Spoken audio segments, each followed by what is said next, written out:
Hyderabad cure పరిధిలో ఇందిరమ్మ ఇండ్లకు సంబంధించి కూడా రేపటికి లాస్ట్ డేట్ ఉన్నట్టుగా తెలుస్తూ ఉన్నది. సో యాక్చువల్లీ ఈ నెల 10 తారీఖే లాస్ట్ డేట్ ఉండాల్సినటువంటి పరిస్థితి ఉండే, కానీ ప్రభుత్వం ఇంకా 5 రోజుల వరకు కూడా గడువు పెంచినటువంటి నేపథ్యం కనిపిస్తూ ఉంది. చాలా వరకు కూడా దాదాపు 35,000 వరకు కూడా మరి ఇందిరమ్మ ఇల్లు కోసం అప్లికేషన్స్ వస్తూ ఉన్నాయి.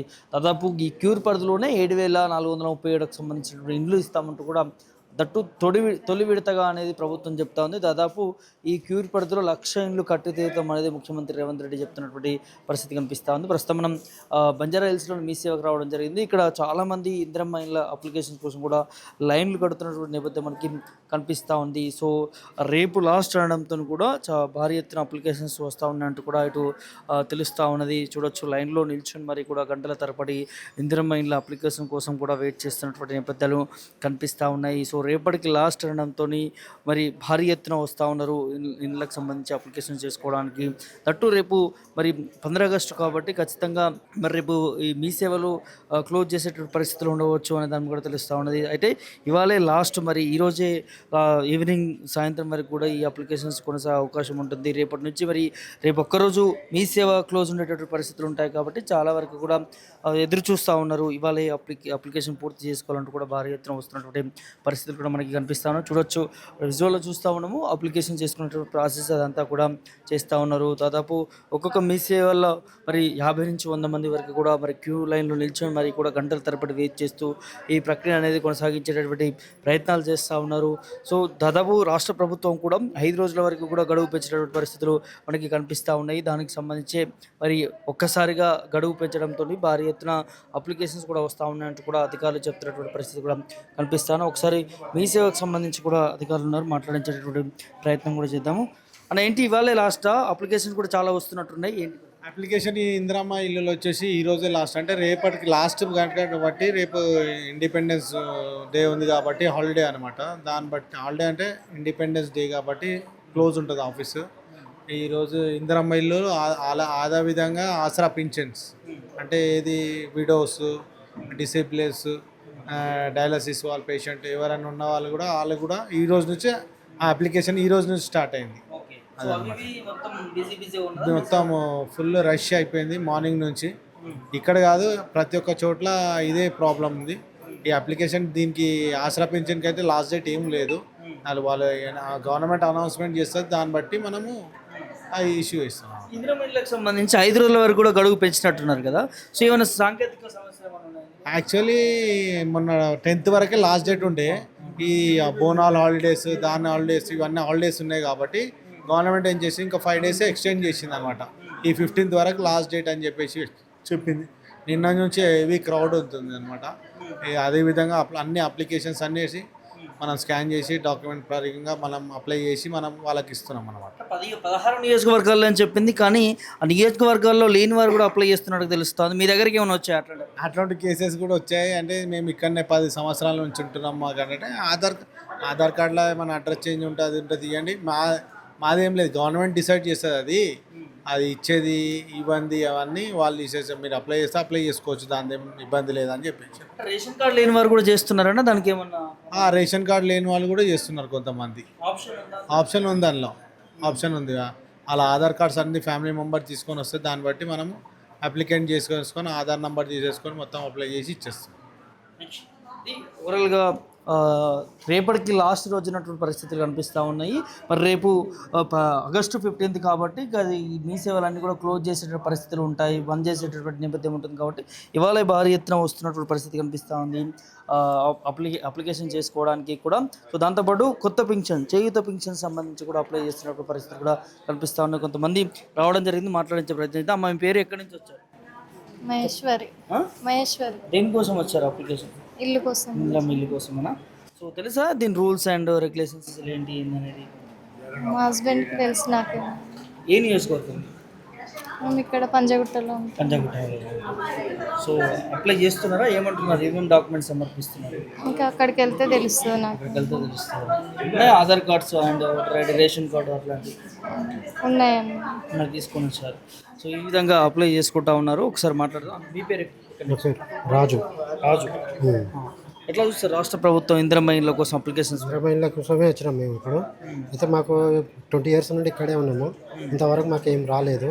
ఇప్పుడే అప్లై చేద్దామని చూస్తున్నాం. కాకపోతే ఏంటంటే మాకు ఆధార్ కార్డ్స్ అవన్నీ ఊర్లో ఉన్నాయి. ఊర్లో ఉన్నాయి, ఇక్కడ ఏం లేవు. కాకపోతే అంటే ఆ ఊర్లో ఇప్పుడు 20 ఇయర్స్ ఇక్కడే ఉన్నాం కాబట్టి ఇక్కడ అప్లై చేద్దామని చెప్పేసి ఇక్కడ చూస్తున్నాం మేము. 20 సంవత్సరాల నుంచి ఇక్కడే ఉంటారు కానీ డీటెయిల్స్ అక్కడ ఉన్నాయా? అక్కడ ఉన్నాయి మాకు అక్కడ ఉన్నాయి. కాకపోతే ఇక్కడ ఉంటున్నాం కదా. ఇక్కడ వరకు అక్కడే అంటున్నారు కదా మరి. అంటే గవర్నమెంట్ ఇప్పుడు మా పేరు మీద ఏమన్నా గవర్నమెంట్ నుండి ఏమైనా వస్తేనేమో కట్ చేసుకోమని చెప్పేసి ఉంటున్నాం.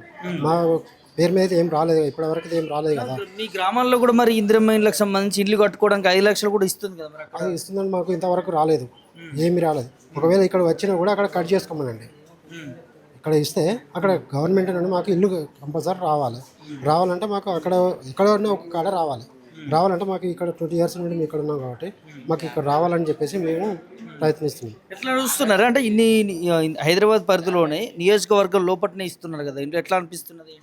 మాకు బెటర్ అనిపిస్తుంది, లోపల ఉన్నది కాబట్టి బెటర్ అనిపిస్తుంది. ఎందుకంటే దగ్గరలో ఉన్నాం, పనులకైనా దేనికైనా బాగుంటుంది, దూరం వెళ్ళకుండా ఉండడానికి కాబట్టి బెటర్ అనిపిస్తుంది నాకైతే. మీ పేరు పెద్ద ఆయన? Ration card sir. దేనికోసం వచ్చినావు? రేషన్ కార్డు ఫామ్ ఇస్తారంట కదా. అప్లై చేయడానికా? దేనికోసం రేషన్ కార్డు? రేషన్ కార్డుది అప్పుడు ఇది రోజు ఇస్తున్నారు. కేవైసీ కోసమా? ఏ నుంచి వచ్చినావు? నా ఇక్కడ చీర నంబర్ ఎవరు లేరా, నువ్వే వచ్చినావా? ఎవరు లేరు, మా భార్య ఉంది ఆడ, నన్ను వచ్చిన. ఇట్లా అంటే వివిధ ఇటు రేషన్ ఈకేవైసీ కోసం, గ్యాస్ కేవైసీల కోసం, దాంతోపాటు ఇటు ఇందిరమ్మ ఇండ్ల అప్లికేషన్ కోసం, కొత్త పెన్షన్ల కోసం కూడా భారీ ఎత్తున లైన్లు కడుతున్న పరిస్థితులు మనకి కనిపిస్తూ ఉన్న స్పష్టంగా. రాష్ట్ర ప్రభుత్వం ఒకేసారి చెప్పడంతో కూడా, దాంతోపాటు గడువు పెంచడంతో కూడా మరి చాలా వరకు కూడా క్యూ లైన్లు కడతా ఉన్నారు. అప్లికేషన్ కోసం కూడా గంటల తరబడి కూడా లైన్లోనే నిల్చున్నటువంటి పరిస్థితులు కూడా కనిపిస్తూ ఉన్నాయి. సో ఒకసారి మాట్లాడదాం. మేడం, మీ పేరు, ఎక్కడి నుంచి వచ్చారు? Eeramma, film Nagar. Double bedroom కోసమేనా? అవును సార్. ఎట్లా అనిపిస్తుంది? రేవంత్ రెడ్డి హైదరాబాద్ లోపలనే కట్టిస్తున్నాడు కదా, మంచిగా అనిపిస్తుంది. గతంలో ఎప్పుడైనా వచ్చినా మీకు? మాకు ఎప్పుడు రాలేదు సార్. ఇప్పుడు మీకు రిలేటివ్స్ కానీ ఎవరికైనా కేసీఆర్ డబుల్ బెడ్రూమ్ కానీ ఏం రాలేదు సార్. ఏం రాలేదు. అప్పుడు అప్లై చేసుకున్నారా? చేయలేదు సార్, ఇప్పుడే ఫస్ట్. ఇప్పుడే పెడుతున్నారా? అవును సార్. ఓకే. అంటే ఇన్ని రోజుల నుంచి చేయలేదు, రేపనంగా వచ్చినారు కదా మరి. నాకు తెలియదు సార్, నిన్న మొన్న తెలుసా, అందుకు వచ్చినాం సార్. మీకు తెలియదు ఇంతకుముందు? తెలియదు.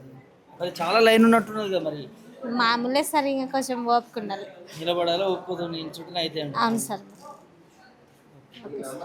ఇట్లా సార్, మీ పేరు ఎక్కడి నుంచి? నా పేరు శ్రీను అండి. డబుల్ బెడ్రూమ్ కోసం డబుల్ బెడ్రూమ్ కోసమే ఎట్లా చూస్తే ప్రభుత్వం తీసుకొస్తారు? మాది ఇక్కడ మహబాద్ జిల్లా మారిపేట మండలము. అయితే డబుల్ బెడ్రూమ్ది ఇప్పుడు అప్లై చేస్తున్నారని నాకు నిన్న తెలిసింది, అందుకే అప్లై చేద్దామని వచ్చినాము. ఇంతకుముందు తెలీదా? నెల రోజుల నుంచి అంటే చూసుకోలేదు, నాకంత తెలియదు. కొంతమంది ఏమన్నారంటే ఒకసారి కట్టాలి డబ్బులు అంటే తెలియదు. కొంతమంది ఏమో కిస్తీ ప్రకారం కట్టాలి, 6,000 చొప్పున చిట్టి ఎట్లా కట్టుకుంటామో అట్లా కట్టుకుంటే సరిపోద్దని అన్నారు. కాబట్టి ఇది ఓకే, ఇది బాగుంది. అంటే ఒకేసారి బటన్ కాకుండా ఒకేసారి అంటే తేలేం కదా, మా దగ్గర ఎట్లా ఉంటుంది, మా దగ్గర ఏడ పని చేసుకునే వాళ్ళము. ఇక ఒకసారి కట్టాలంటే కాదు. ఇప్పుడు 5,000 అంటే కట్టుకోవచ్చు, ఏదో పని చేసుకొని 5,000 చొప్పున అయితే కట్టుకోవచ్చు. ఇది బాగుంది. ఇప్పుడు ఇదే కాకుండా మన సన్న బియ్యం కానీ రేషన్ బియ్యము, ఈ ప్రభుత్వం కొన్ని మంచి పనులు చేస్తూ ఉన్నారు. రేవంత్ రెడ్డి గారు మంచిదే, ప్రభుత్వం బాగా జనాలకు. కేసీఆర్ ఉన్నప్పుడు ఈ డబుల్ బెడ్రూమ్ అన్ని కూడా ఈ హైదరాబాద్ అవుట్స్కర్ట్స్లో ఇచ్చిండు. రేవంత్ రెడ్డి ఏమంటారంటే హైదరాబాద్ నియోజకవర్గం లోపలనే ఇవ్వాలి అంటున్నారు. ఇప్పుడు కేసీఆర్ గారు కూడా కట్టించారు, కానీ అది ఎవరికి ఎవరికి ఇవ్వలేదు, అవ్వలేదు. ఇప్పుడు ఈయన ఏంటంటే పక్కా కట్టిస్తాను సిటీలోనే.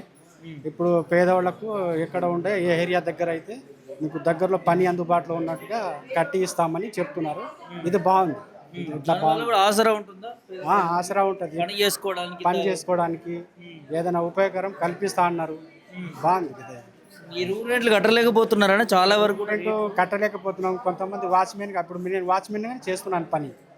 చాలా ఏళ్ళు అయింది, నేను వచ్చి 30 సంవత్సరాలు అయింది. 30 సంవత్సరాల నుంచి ఉన్నాను. నేను గవర్నమెంట్ ద్వారా ఏ పథకం పొందలేదు. అయితే ఇది రేవంత్ రెడ్డి వచ్చినాక నాకు ఈ అవకాశం దొరికింది. ఒకవేళ ఇస్తే బాగుంటుంది. ఇది బాగుంది ప్రభుత్వం. అంటే 360 కోణంలో కూడా స్క్రూటినీ చేస్తారట ఇందులో.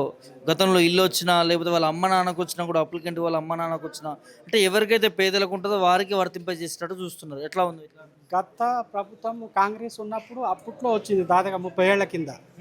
అప్పుడు మా వాళ్ళకు వచ్చి మా నాన్న వాళ్ళకు వచ్చింది, ఊర్లలో వచ్చింది. అది కూలిపోయింది, నాకు ఇల్లు కూలిపోయింది, అది ఉండడానికి లేదు. ఊర్లలో కూడా ఊరికి పోయి ఉండాలంటే లేదు, కూలిపోయింది ఇల్లు అది. అందుకని ఇది పెట్టుకుంటున్నాం. ఎందుకంటే మంచిది, ఒక డబుల్ బెడ్రూమ్ ఉంటే పిల్లలు హాస్టల్లో చదువుకుంటున్నారు. ఇక మేము కష్టపడి పని చేస్తున్నాం. మా అమ్మ నాన్న లేరు, నాకు చిన్నప్పుడు చనిపోయారు. ఇక నేనే కష్టపడి పని చేసుకుంటున్నాను.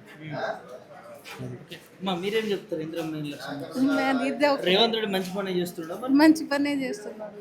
వస్తుంది అనుకుంటున్నారా మీకు ఇల్లు మరి? వస్తుంది, ఇక మేము పెడితే వాళ్ళు ఇస్తాం మరి. మరి ఇక్కడ అడ్రస్ ఉన్నాయా అన్నీ మీకు మరి? ఇదే అడ్రస్?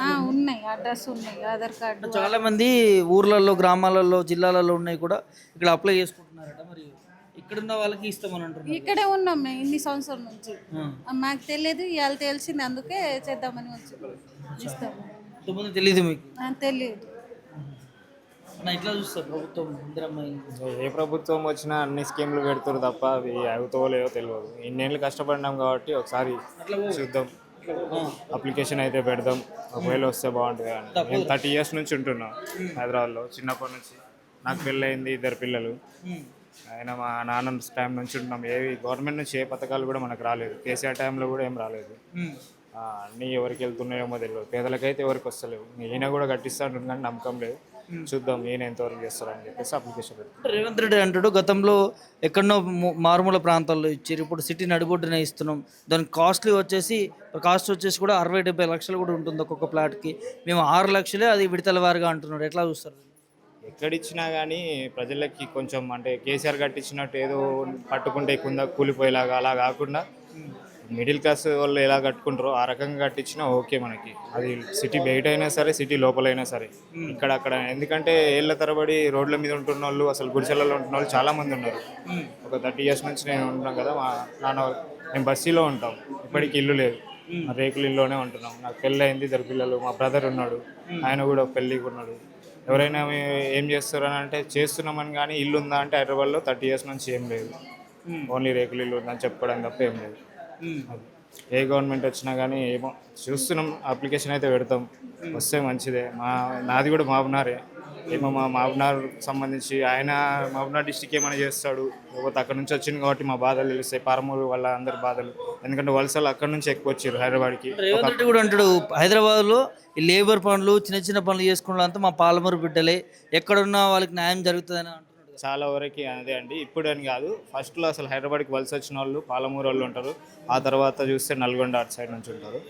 మ్యాక్సిమం పాలమూరు అయినా కాబట్టి మేము ఏదో చేస్తాడేమో అని అనుకుంటున్నాం, చూద్దాం. అంటే గతంలో కేసీఆర్ ఇచ్చిన దానికంటే చాలా వరకు కూలిపోయినాయి అనేది కూడా ఒక ఆరోపణ కనిపించింది. ఇప్పుడు అట్లా కాకుండా మరి మంచిగా నిర్మించాలని అంటున్నారు. సాధ్యమవుతుంది అనుకోవచ్చు? కూలిపోవడమేమో కానీ అంటే స్కీమ్ వచ్చింది అనగానే వేరే వాళ్ళకి అమ్ముకోవడం, అది మళ్ళీ అంటే డబ్బులు ఇస్తే మళ్ళీ ఇంకోరికి అనౌన్స్ చేయడం వచ్చిన ఫ్లాట్ని. ఫర్ ఎగ్జాంపుల్ నా పేరు మీద ఉన్నదాన్ని మేము ఏం కట్టలేదు అంటే వేరే వాళ్ళకి ఇవ్వడం, అలాంటివి చాలా జరిగాయి. అది 10 సంవత్సరాల వరకు కూడా అమ్ముకోవడానికి వీలేదు అంటున్నారు.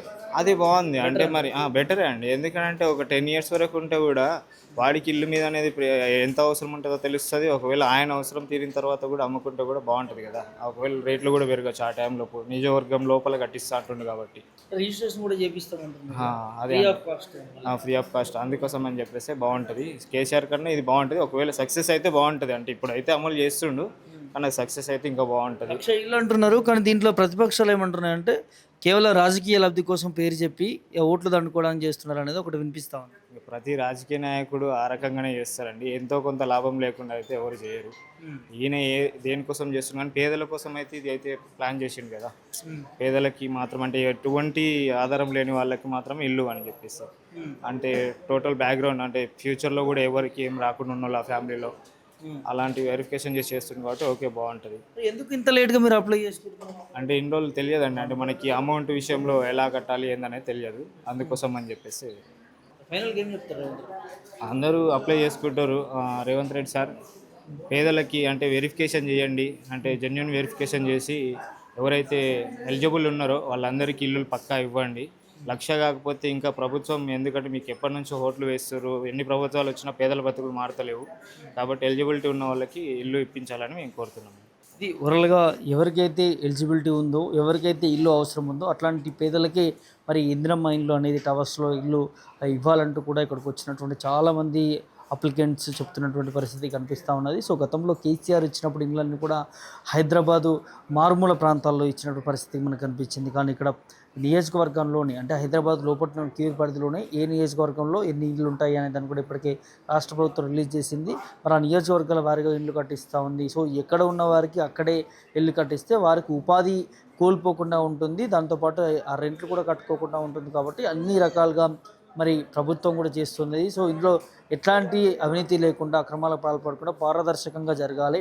ఎవరికైతే పేదలకు ఇల్లు అవసరం ఉందో వారికి అందాలనే దాన్ని కూడా ఇక్కడికి వచ్చినటువంటి వారందరూ చెప్తారు. దాంతోపాటు రేపటికి అప్లికేషన్ డేట్ లాస్ట్ ఉండడంతో కూడా భారీగా మరి అధిక సంఖ్యలో కూడా వస్తూ ఉన్నారు, అప్లై చేసుకునే పరిస్థితి కనిపిస్తూ ఉంది. గంటల తరబడి లైన్లో నిల్చొని కూడా అప్లికేషన్ పూర్తయ్యే వరకు కూడా ఇక్కడే ఉంటున్నటువంటి నేపథ్యం కూడా కనిపిస్తూ ఉంటుంది. మరి రాష్ట్ర ప్రభుత్వం నెల 16న దీనికి సంబంధించిన లిస్ట్ కూడా బయట పెడతామంటుంది. ఎవరైతే మరి ఇల్లు వస్తుందో వారి పేరు కూడా లిస్టు బయటకు వచ్చే అవకాశం ఉంటుంది. నియోజకవర్గాల వారిగా 700 పైగానే ఉన్నాయి కాబట్టి అంతకంటే ఎక్కువ మరి అప్లికేషన్స్ వస్తే అక్కడ మరి చిట్టి ద్వారా కానీ లేదా లాటరీ ద్వారా కానీ తీసి వారికి వారి పేరు వచ్చిందాన్ని గుర్తించి అందులో వారికి ఇల్లు వచ్చేటటువంటి విధంగా ఉంటుంది. కాబట్టి ఆ వచ్చినటువంటి వారు ముందుగా ₹1,00,000 అమౌంట్ కట్టాల్సిన అవసరం ఉంటుంది. ఆ తర్వాత విడతల వారుగా 6 లక్షలు ఏదైతే ఉంటుందో అది పే చేయాల్సిన అవసరం ఉంటుంది. కాబట్టి సో ఇవన్నీ రూల్స్ సంబంధించి కూడా ప్రభుత్వం ముందు నుంచే చెప్పుకుంటూ వస్తూ ఉంది. ఆ రూల్స్కి అనుగుణంగానే చాలామంది కూడా అప్లికేషన్స్ చేస్తున్నటువంటి పరిస్థితి కనిపిస్తుంది. ఇది పరిస్థితి. ఓవరాల్గా మీ సేవ చుట్టూ అంతా కూడా తిరుగుతూ ఉన్నారు. ఇవాళ రేపటికి లాస్ట్ డేట్ ఉంది, రేపు మరి గవర్నమెంట్ హాలిడే ఉండే అవకాశం ఉంటుంది. కాబట్టి ఇవాళ సాయంత్రం వరకు కూడా పూర్తయ్యే పరిస్థితి ఉంటుంది. కాబట్టి మీ సేవకు సంబంధించి ఖచ్చితంగా ఇవాళ వచ్చి అప్లై చేసుకుంటున్నటువంటి పరిస్థితి, మీ సేవలన్నీ కూడా కిక్కిరిసిపోయేటటువంటి నేపథ్యం కనిపిస్తూ ఉంది. వీడియో సంపత్ ప్రభాకర్ పుట్టిన బంజారా హిల్స్ మీ సేవ నుంచి.